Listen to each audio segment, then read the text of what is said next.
into my heart. Now I'm falling fast and my world's expanding. Feels like love, even though we're kinda nervous. Together we'll be strong. I don't know for sure, all I know. Didn't know what hit me when we started. I was shaking electric, trying to stay calm and collected. On that summer afternoon, you were shining like a gem in the sunlight. We were out until midnight, yeah. You said, do you wanna go out sometime? I said, girl, you read my mind. Oh, yeah. Then came the rush of butterflies, trembling and building up from deep inside. Feels like love. Cupid made a shot straight into my heart. Now I'm falling fast and my world's expanding. Feels like love, even though we're kinda nervous. Together we'll be strong. I don't know for sure, all I know. This feels like the sweetest breath of air. Oh yeah, it's amazing. Kita membuat keyakinan kelas dulu. Jadi sebelum kita membuat keyakinan kelas kita, Ibu ingin tahu bagaimana kelas impian kalian. Kalian tulis kelas impian kalian bagaimana? Contohnya misalnya selalu kompak satu kelas, tidak bisa ya, baru misalnya selalu bersih kelasnya. Trembling and building up from deep inside. Feels like love. Cupid made a shot straight into my heart. Now I'm falling fast and my world's expanding. Feels like love, even though we're kinda nervous. Together we'll be strong. I don't know for sure, all I know. Tahu apa impian kalian untuk kalian kelas kalian ini ya?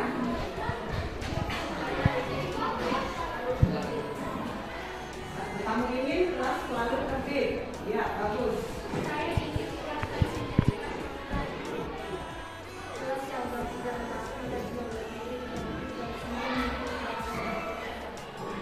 saya selalu bersih dan nyaman dan selalu kompak.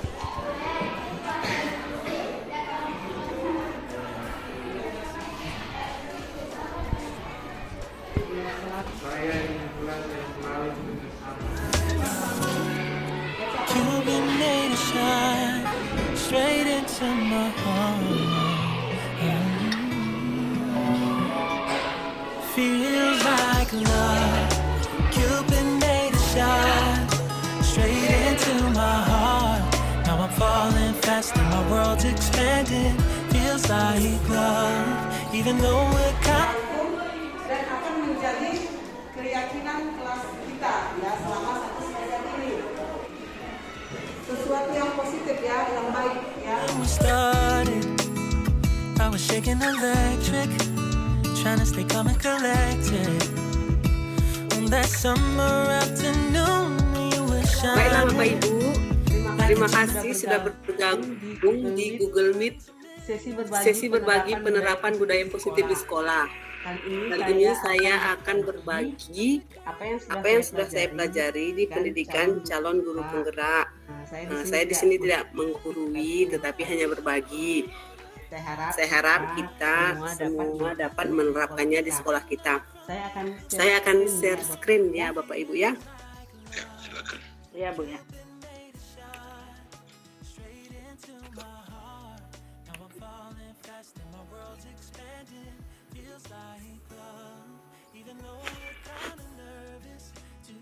Modul 14 budaya positif. Salam dan bahagia.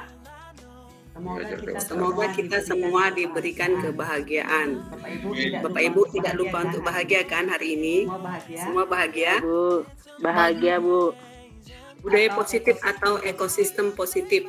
Kita ambil contoh perbandingannya dengan hidup tumbuh-tumbuhan seorang petani. Dalam hakikatnya, sama kewajibannya dengan seorang pendidik yang menanam padi misalnya, hanya dapat menuntun tumbuhnya padi.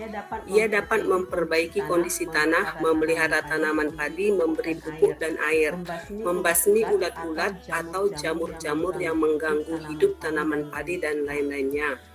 Ini pendapat ini disampaikan oleh Ki Hajar Dewantara pada lampiran 1 dasar-dasar pendidikan keluarga. Pada eksplorasi konsep primadon ini yang akan dipelajari adalah yang pertama perubahan paradigma atau stimulus respon lawan teori kontrol, kedua arti disiplin, dan tiga motivasi perilaku manusia, ketiga keyakinan kelas, hukuman dan penghargaan, empat kebutuhan dasar manusia, lima posisi kontrol, dan enam segitiga restitusi. Yang pertama adalah perubahan paradigma. Kita mulai dari kegiatan kepalan tangan. Ada A dan B, Anda dan teman Anda misalnya, sobeklah secari kertas kecil, tuliskan benda atau sesuatu yang sangat berharga untuk Anda. Letakkan di salah satu tangan Anda dan genggam benda atau sesuatu tersebut dengan segala daya. Buatlah sebuah kepalan. Teman Anda, B, akan mencoba dengan sekuat tenaga dengan berbagai cara untuk meminta Anda memberikan benda tersebut. Apa yang terjadi? Misalnya Bapak dan Ibu berada dalam kondisi seperti ini. Apakah Bapak dan Ibu memberikan teman Anda untuk membuka kepalan tangan Anda jika sesuatu yang Anda tuliskan atau benda yang Anda pegang itu sesuatu yang berharga? Bagaimana Bapak Ibu? Misalnya di tangan Pak Turi itu sesuatu yang berharga itu misalnya apalah misalnya sesuatu yang berharga itu misalnya rahasia misalnya rahasia penting. Kalau teman Bapak Pak Turi berusaha untuk membukanya misalnya kan dengan berbagai cara misalnya, apakah ada kemungkinan akan terbuka? Ya kalau sekuat tenaga mereka untuk membukanya, ingin tahu, walaupun saya sekuat tenaga menahannya, ya mungkin bisa saja terbuka. Berarti itu kalau Pak Turi secara fisik ya, dia mencoba untuk membuka. Ya. Karena ada juga misalnya dia dengan mengiming-imingi ya kan. Tolonglah buka, nanti kamu ku kasih taulah apa itu apakah juga seperti itu Pak Turi memberitahu.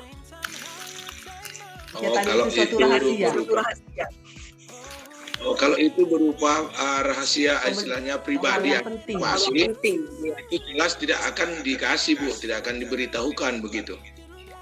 Nah, ini di sini menyangkut prinsip kita ya, Pak Ibu ya. Jadi jika kita dipercayakan untuk apa istilahnya ya, memegang suatu rahasia penting atau suatu tanggung jawab penting, apakah orang lain bisa mempengaruhi kita atau enggak? Menurut saya di sini itu arahnya ke situ. Jadi kalau orang lain bisa membujuk kita untuk memberitahu rahasia penting itu tadi atau memberikan benda yang berharga tadi kepadanya, pasti ada konsekuensi yang akan kita terima ya. Oke, kita lanjutkan.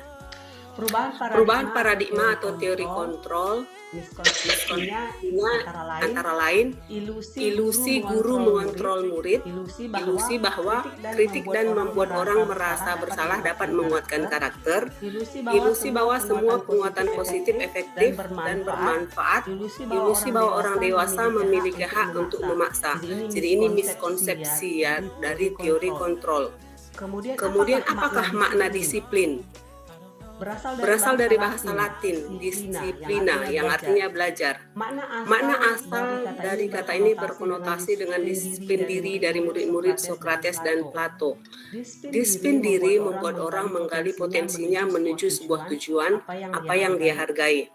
Namun dalam budaya kita, makna kata disiplin telah berubah menjadi sesuatu yang dilakukan seseorang pada orang lain untuk mendapatkan kepatuhan. Kecenderungan umum adalah menghubungkan kata disiplin dengan ketidaknyamanan, bukan dengan apa yang kita hargai atau pencapaian suatu tujuan mulia. Teori motivasi perilaku manusia itu ada tiga ya, motivasi eksternal, motivasi Kedua motivasi eksternal dan internal.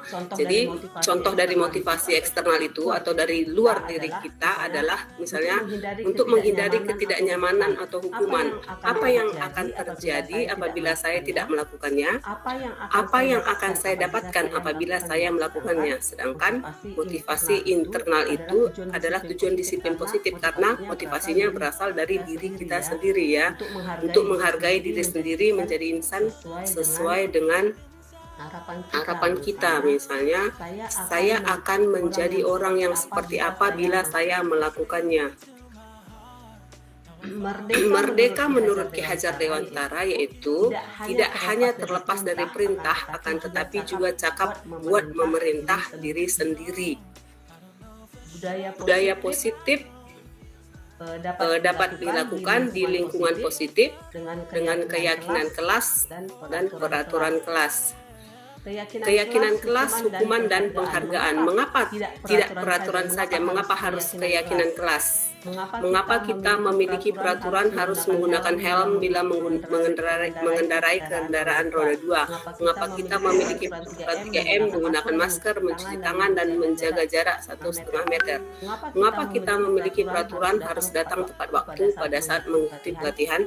Untuk mendukung motivasi intrinsik, kembali ke nilai-nilai atau keyakinan-keyakinan lebih menggerakkan seseorang dibandingkan mengikuti serangkaian peraturan.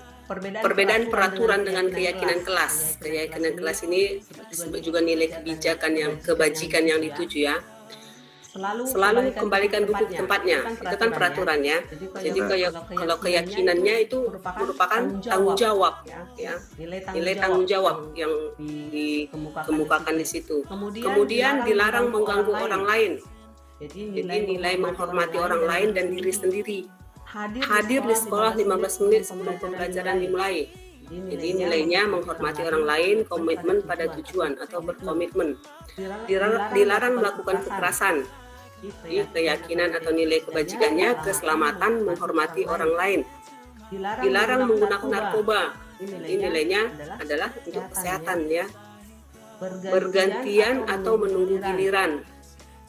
Nilai kebajikannya menghormati orang lain dan kesabaran. Gunakan masker untuk kesehatan dan keselamatan. Jangan berlari di kelas atau koridor untuk keselamatan dan keamanan. Dihukum oleh penghargaan. Jadi hukuman itu ada pengaruhnya ya, ada pengaruh jangka panjang dan pengaruh jangka pendek.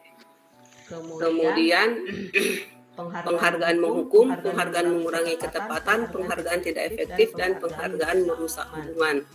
Jadi itu dihukum oleh penghargaan. Kemudian bagaimana tindakan guru dan apa hukuman atau konsekuensi misalnya dari hal-hal berikut ini ya. Mencatat misalnya kalau ada siswa yang melakukan kesalahan atau tidak mentaati peraturan, biasanya guru menghukum ya. Misalnya mencatat 1000 kali di dalam buku kalimat saya tidak akan terlambat lagi karena terlambat sekolah, disuruh mencatat. Jadi itu merupakan hukuman. Jadi perbedaan hukuman dan konsekuensi di sini ya. Kemudian lari mengelilingi lapangan basket 2 kali karena terlambat hadir di sekolah, itu merupakan hukuman. Murid diminta untuk push-up 15 kali karena tidak menggunakan masker di sekolah. Tas tugas ini konsekuensi ya. Misalnya dari seorang siswa mencoret-coret tugas temannya. Jadi sebagai konsekuensinya dia juga harus menggantikan kertas tugas temannya itu. Kemudian membersihkan tumpahan air di meja tulis karena tersenggol pada saat belajar. Ini juga merupakan konsekuensi. Murid disuruh untuk mengenakan sepatu seharian di sekolah karena tidak mengenakan sepatu hitam. Ini hukuman. Lari mengelilingi lapangan basket 2 kali karena terlambat 10 menit untuk pelajaran PJUK. Konsekuensi. Kemudian perbedaan hukuman dan konsekuensi. Hukuman itu adalah sesuatu yang menyakitkan yang harus terjadi, sedangkan konsekuensi sesuatu harus terjadi karena pelanggaran. Ini sama-sama pelanggaran ya. Kemudian hukuman itu membuat anak sakit fisik maupun hati untuk jangka waktu lama, sedangkan konsekuensinya membuat anak merasa tidak nyaman dalam jangka waktu pendek. Hukuman anak membenci kedisiplinan. Konsekuensinya anak menghargai disiplin. Hukuman dapat juga sebagai paksaan ya, sedangkan konsekuensinya stimulus dan tanggapan. Hukuman mendorong anak menyakiti diri sendiri. Konsekuensinya mendorong anak agar mudah menyesuaikan diri. Hukuman merupakan konsep diri yang buruk. Konsekuensi itu konsep diri yang baik. Hukuman anak belajar untuk menyembunyikan kesalahan, sedangkan konsekuensi anak belajar untuk mematuhi peraturan. Hukuman, marah, rasa bersalah, dipermalukan, merasa tidak dihargai. Dengan konsekuensi kehilangan hak, dibuat tidak nyaman, diasingkan untuk sementara. Kemudian selanjutnya adalah kebutuhan dasar manusia. Ini ada 4 kebutuhan dasar manusia ya, cinta kasih atau kebutuhan untuk diterima, penguasaan, kesenangan, dan kebebasan. Jika kebutuhan ini dipenuhi, manusia dapat survive ya, atau bertahan hidup. Ini contoh dari kebutuhan dasar tadi ya. Ibu guru bilang tidak boleh bersenandung sewaktu mengerjakan tugas. Katanya kelas tidak ada suara. Padahal kan aku suka dan senang menyanyi. Jadi menurut Bapak dan Ibu, dia membutuhkan kebutuhan apa dari kebutuhan dasar ini tadi? Cinta kasih atau diterima, penguasaan, kesenangan atau kebebasan?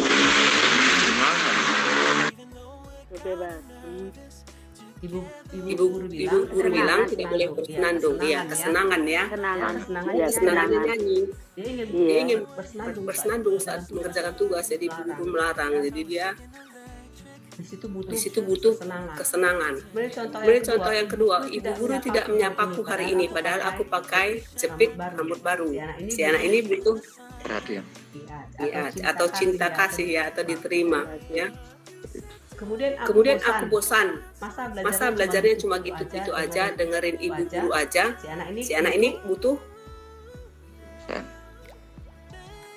kebebasan ya. Karena dia ingin mungkin guru itu mengajar dengan cara yang beda ya, nggak gitu-gitu aja. Aku sebel gambarku tidak rapi, malah ibu guru menunjukin ke teman-temanku di depan kelas. Jadi anak ini butuh kesenangan ya. Yang mana kira-kira cinta kasih atau diterima, kesenangan, kebebasan atau penguasaan? Aku sebal gambarku tidak rapi, malah ibu guru menunjukkan ke teman-temanku di depan kelas. Ada perasaan agak malu juga ya, karena gambarnya kan nggak rapi, malah memamerkan di depan teman. Cinta atau diterima. Contoh-contoh dari kebutuhan dasar manusia. Selanjutnya 5 posisi kontrol ya. Nah, penghukum, pembuat merasa bersalah, teman, pemantau, manajer. Jadi kita sebagai guru di sini mengambil 5 posisi kontrol ini kepada siswa kita ya. Penghukum dan pembuat rasa bersalah. Jadi ini untuk menghindari hukuman. Sedangkan jika posisi kontrolnya sebagai teman atau pemantau, mengharapkan imbalan atau ketergantungan pada orang lain. Satu lagi posisi kontrol manajer itu menghargai diri sendiri. Misalnya guru berbuat ini sebagai penghukum ya, menghardik, menunjuk-nunjuk, menyakiti, menyindir. Kalau guru sebagai pembuat rasa bersalah, berceramah dan mengatakan seharusnya ini kecewa. Nah, itu Itu membuat merasa bersalah. Jadi siswa merasa bersalah. Kemudian Namun jika guru posisi posisi kontrolnya sebagai teman membuat anak-anak membuat alasan untuk muridnya. Guru sebagai pemantau, menghitung, mengukur. Sedangkan jika guru manajer mengajukan pertanyaan. Jadi contohnya guru berkata sebagai penghukumnya posisinya, kalau kamu tidak mempunyai awas ya, katakan. Jadi kalau Jadi sebagai hukum hasilnya siswanya akan memberontak dan mau menyalahkan orang lain, kan bisa kan juga bisa juga jadi berbohong ya. Kemudian guru sebagai pembuat merasa bersalah. Jika guru kata kamu seharusnya sudah sudah tahu, tahu, ibu lelah sekali kali mengatakannya ibu stres. Jadi Hasilnya hasilnya anak akan menyembunyikan atau menyangkal atau berbohong. ketika Ketika guru mengambil posisi sebagai teman, ketika guru guru berkata, ayolah lakukan demi ibu, masa kamu tidak mau? Ingat ibu, ingat tidak ibu pernah bantu? Ingat tidak ibu pernah bantu? Jadi si siswa akan menjadi ketergantungan. Kemudian jika guru sebagai pemantau, ketika guru berkata apa peraturannya, siswa akan menyelesaikan diri, tetapi bila diawasi saja. Kemudian jika guru sebagai manajer, ketika apa yang kita yakini, apa yang sudah kamu kerjakan untuk memperbaiki masalah ini, jadi hasilnya siswa akan lebih menguatkan pribadinya. Jadi dari 5 posisi kontrol ini, guru lebih baik sebagai manajer ya. Kemudian kaitannya dengan dunia berkualitas. Jadi Jika kita memposisikan diri kita kita sebagai hukum, hukum, murid meletakkan meletakkan guru di luar dunia yang berkualitas. berkualitas. Kemudian Kemudian kita mengambil posisi sebagai pembuat merasa bersalah, murid murid meletakkan guru di dalam dunia berkualitas. Sedangkan ketika kita memposisikan diri kita sebagai teman, murid meletakkan guru di sebagai orang yang sangat penting di dunia berkualitas, karena dia tadi sangat mudah tergantung kepadanya. Dan Dan ketika ketika kita kita menempatkan menempatkan kita teman, sebagai tahu kaitannya dengan dunia, murid meletakkan guru peraturan dan hukum di dunia berkualitas. Kan ketika guru sebagai manajer, murid meletakkan dirinya sebagai individu yang positif di dunia berkualitas. Murid akan berkata kepada guru yang sebagai penghukum, biarkan saja nanti juga marah-marah lagi. Kemudian pada guru yang membuat merasa bersalah, murid akan berkata, maafkan saya. Tapi belum tentu kata maafnya itu benar-benar keluar dari dalam hatinya. Kemudian ketika guru sebagai teman, murid akan berkata, saya pikir Bapak Ibu teman saya, ternyata begitu. Dan ketika guru sebagai pemantau, murid berkata, berapa banyak bintang yang harus saya peroleh, berapa halaman yang harus saya tulis. Dia akan mengerjakannya ketika hanya diawasi. Dan ketika guru sebagai manajer, murid akan berkata, bagaimana caranya saya bisa memperbaiki keadaan. Jadi dampak pada murid ketika guru memposisikan diri sebagai penghukum, murid pasti akan mengulangi kesalahannya. Kemudian ketika guru memposisikan diri sebagai pembuat merasa bersalah, murid akan merasa rendah diri. Dan ketika guru sebagai teman, murid akan lemah, tidak mandiri dan tergantung. Dan ketika guru sebagai pemantau, murid akan menitipkan pada sanksi atau hadiah untuk dirinya. Sedangkan ketika guru memposisikan dirinya sebagai manajer, murid akan mengevaluasi bagaimana cara memperbaiki diri. Jadi posisi kontrol yang terbaik bagi guru adalah sebagai manajer. Selanjutnya, diskusi 5 poin posisi kontrol. Di mana posisi Anda sebelum belajar modul disiplin positif? Bagaimana perasaan Anda? Di mana posisi Anda saat ini? Bagaimana perasaan Anda? Adakah yang ingin menjawab? 5 posisi Posisi kontrol kontrol. tadi, Di mana diri kita? Penghukumkah, Penghukumkah, membuat merasa bersalahkah, teman, pemantau, atau manajer? sebelum belajar mendengar modul ini, ya pertama sebagai penghukum, tapi setelah dipelajari, setelah Ibu jelaskan, sekarang ya lebih bagus jadi manajer. Iya. Rata-rata kita sebagai penghukum ya selama ini ya. Iya. Dan pemantau. Dan pemantau, iya betul, dan pemantau. Jadi siswa hanya mengerjakan apa yang kita kerjakan ketika dia masih aja. Ada motivasi dari dalam dirinya. Ya itu ya. Kita singkat aja, nggak usah panjang-panjang. Kemudian kegiatan. Sekarang kita lanjut ke restitusi ya. Salah satu budaya positif yang bisa kita terapkan di sekolah. Apa itu restitusi? Restitusi adalah proses menciptakan kondisi bagi murid untuk memperbaiki kesalahan mereka, sehingga mereka bisa kembali pada kelompok mereka dengan karakter yang lebih kuat. 9 ciri-ciri restitusi. Yang pertama, bukan untuk menebus kesalahan, namun untuk belajar dari kesalahan. 2, memperbaiki hubungan. 3, tawaran bukan paksaan. 4, restitusi menuntun untuk melihat ke dalam diri. 5, restitusi mencari kebutuhan dasar yang mendasari tindakan. 6, restitusi diri adalah cara yang paling baik untuk memperbaiki diri. 7, restitusi fokus pada karakter bukan tindakan. 8, restitusi fokus pada solusi. 9, restitusi mengembalikan murid yang berbuat salah pada kelompoknya. Ada segitiga restitusi. Ini ya, segitiga restitusi. Pertama, validasi yang salah. Kemudian menanyakan keyakinan dan menstabilkan identitas. Pertama, ketika siswa misalnya berbuat kesalahan, kita bisa mengajak ngobrol, tetapi kita tidak bukan kita yang menyalahkan siswa itu, tetapi dengan kesadarannya sendirilah untuk mengakui kesalahannya.